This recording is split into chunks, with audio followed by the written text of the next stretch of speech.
Praise the Lord Jesus Christ. Encouraged by Holy Spirit இந்த சீரிஸ்க்கு நான் உங்களை வரவேற்கிறேன். ஆண்டவருக்கு நான் மிகவும் நன்றி சொல்றேன். என்னோடு கூட 1 கொரிந்தியர் 6வது அதிகாரம் 20வது வசனம் எடுத்துக்கோங்க. கிரயத்துக்கு கொல்லப்பட்டீர்களே, ஆகையால் தேவனுக்கு உடையவர்களாகிய உங்கள் சரீரத்தினாலும் உங்கள் ஆவியினாலும் தேவனை மகிமைப்படுத்துங்கள். ஆமீன். நம்ம எல்லாரும் எப்படியா இயேசு கிறிஸ்துனால கிரயத்துக்கு நம்ம அவருக்கு சொந்தமா அவர் ரத்தம் சிந்தி கிரயம் செலுத்திருக்காரு. நம்மளுக்கு பதில் நம்மளுக்கு ஈடா அவர் ஜீவனை கொடுத்திருக்காரு. ரத்தம் சிந்தி நம்மளை மீட்டு எடுத்திருக்காரு. சோ நம்ம எல்லாரும் கிரயத்துக்கு கொல்லப்பட்டிருக்கோம். சோ நம்ம சரீரத்தினாலும் நம்மளோட ஆவியினாலும் நம்ம என்னமா தேவனை மகிமைப்படுத்தணுமா?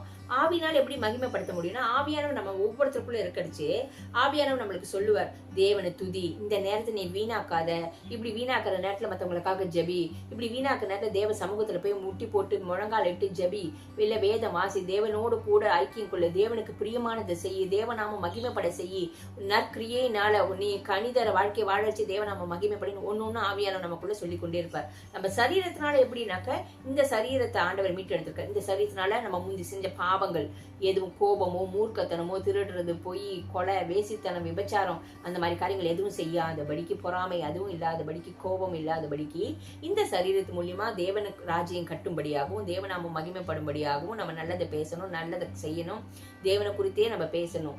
சோ நன்மையானது மற்றவர்கள் ஜீவனை கட்டுக்கிற வார்த்தைகளை பேசணும். அப்படிப்பட்ட காரியங்கள் நம்ம சரீரத்து மூலியமா செய்யணும். ஆவியின் மூலியமாக அடிச்சு ஆவிக்குரிய இதுல நம்ம தேவநாம மகிமைப்பட கணிதர வாழ்க்கையை வாழணும். வேதம் வாசிக்கிறது, ஜெபிக்கிறது, மற்றவங்களுக்காக திறப்புல நிக்கிறது, தேவனுக்கு பிரியமானது செய்யறது, ஆவியானவர் சொல்றதை கேட்டு செய்யறது, இதெல்லாம் செய்யறச்சே நம்ம சரீரத்து மூலியமாவும் சரி, நம்ம ஆவியின் மூலியமாவும் தேவநாமம் மகிமைப்படும். என்னோட வாழ்க்கையில பல சாட்சிகள் இருக்கு. இந்த மாதிரி சிலப்போ ஏதோ ஒரு விதத்துல நான் அப்படியே சோர்ந்து போய் உட்கார்ந்துருக்கச்சு ஆவியானவர் சொல்லுவாரு, நான் படுத்துக்க போவேன், அந்த நேரத்துக்கு இந்த பைபிள் எடுத்து படின்னுவாரு. இல்லையே சோம்பேறித்தனமா இருக்கே, என்னால முடியலையே, தூக்கம் வருது, இல்ல எடுத்து படிங்கரிச்சு.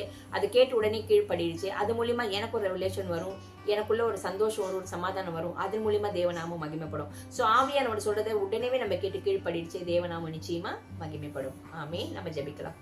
எங்கள் அன்பின் பரலோக தகப்பனே, உம்மை துதிக்கிறோம், ஸ்தோத்தரிக்கிறோம்ப்பா. இந்த நாளிலும் கூட தகப்பனே, எங்கள் சரீரத்தினாலும் ஆவியினாலும் தேவனே உம்மை மகிமைப்படுத்த ஆவியானவரே எங்களுக்கு உதவி செய்வீராக. இயேசுவின் நாமம் எங்கள் மூலியமாக மகிமைப்பட எங்களுக்குள்ள கிரியை செய்வீராக.